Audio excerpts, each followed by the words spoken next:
pangalan mo? Hi guys, this is Yoshi, ang gwapitong chinito ng Binangonan. Ay, anong pangalan mo?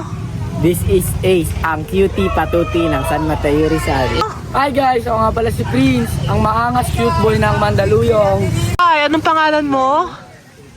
Hi, my name is Jans Levi Figueroa, ang baby gangster ng Antipolo. Pangalan mo? Hi, this is Kurt, ang Asian cute boy ng Bulacan. Ay, anong pangalan mo? Hi, this is Wakang Kaldagerong Mestizo. At Tagalugo na nga pala ako. Let's go. Pangalan mo? This is Mart, ang gwapitong maangas ng Nabotas. Hey! Guys, Shenshin nga pala ang chinito at pakito ng Mandaluyong. Hey! Pangalan mo? Hi, cause kami mga to nga pala ng Tagatondo at nag-iisa may bira. Alam mo Hey! Anong pangalan mo? Hello mga friend, ako lang naman pala si Kit, but you can call me Panda 2. Ako lang naman ang best friend ng buong Manix Spam. At syempre, kami nga pala ang mga Manix Boys!